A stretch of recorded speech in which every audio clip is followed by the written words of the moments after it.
Okay, I'm back with another video, and this one is going to be quite the sensitive subject, but I want to show my perspective on it and be able to analyze both sides of the argument here to fill more of my perspective and belief on the subject. It's going to be abortion. It's very sensitive to some people, and I understand that. So I'm going to look at probably your perspective, whether you're against or for. But first, before I go into this, in the description or comments below, should be pinned, I will have my Rumble and Minds. Rumble, so if this account here gets wiped, boom, go to that, right? If you use it. And Minds, it's just a very great alternative tech, like social media. It's really, really supporting, awesome, it's kind, there's like hardly any toxicity at all.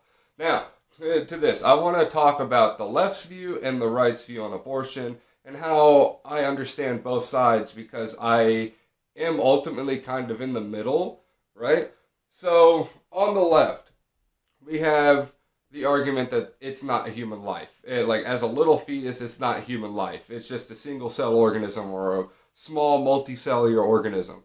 But those same people that will say that will also ignorantly acknowledge, I don't know if ignorance is the right word, but they will acknowledge that a single-celled bacterium on Mars is life, but a fetus isn't life. Look, they're both life, okay? That is my perspective. They're both life.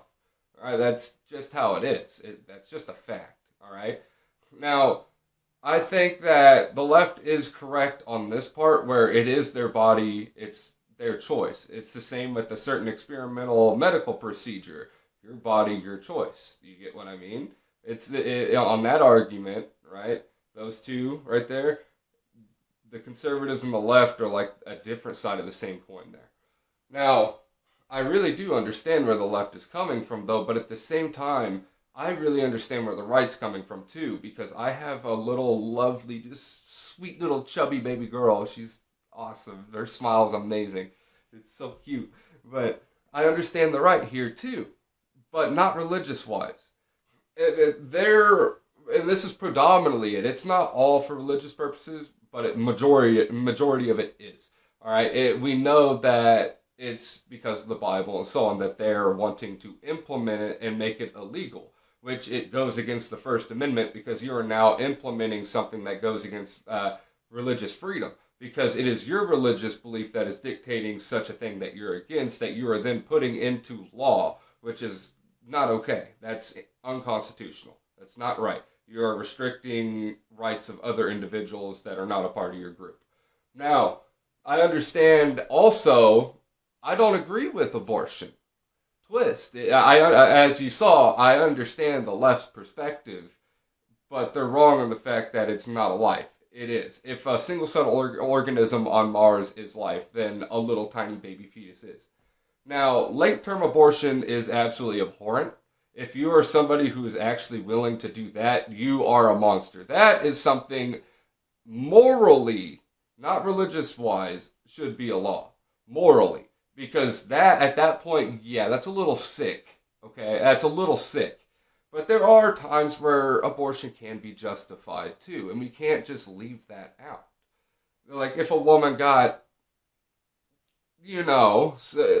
something not good, and she gets pregnant, I feel like that is a justifiable reason to get an abortion.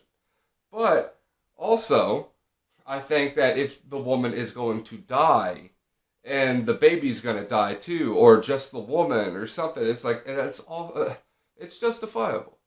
It is. So, like, personally, I disagree with abortion. I'm not really going to do it. I do see justifiable means to do it, but if you're one of those people that's like an abortion factory, you're just getting pumped in like your own heart and your own body, and you're just going into these clinics and having these hangers in and out of you almost every year for like years straight, you're a degenerate. You are a degenerate human being who's probably living not her best life, but her worst life, feeling like a freaking used sack of crap and depressed out of your mind and unhappy, because that's most likely what it is. That's gross behavior. But I'm not going to tell you, you can't make your own choices. That is your choice to do that. And if you're happy with it, then you're happy with it. If you regret it, you end up regretting it. Either one can happen. Like, I just don't think that fighting each other and trying to put things in a law is the right thing to do, because it's morally correct to be against it, but at the same, like, it is, it's morally correct to be against abortion, but at the same time, we are not going to be sitting here and telling the radical left and trying to combat the radical left because they're oppressing us, and then turn around and then try to oppress something that they're heavy on. That's just a battle that's never gonna be over. Like the endless wars pretty much in the Middle East at this point, right? It's just never gonna end unless we could just stop, either shut up about it, or come to the middle ground and be like, I don't like you for what you do, but I'm not gonna tell you you can't do it. Because then we could let society kind of form itself around that without federal or state law intervening on religious freedom and other practices. But yeah, that's all. Take it easy, guys, and thanks for watching.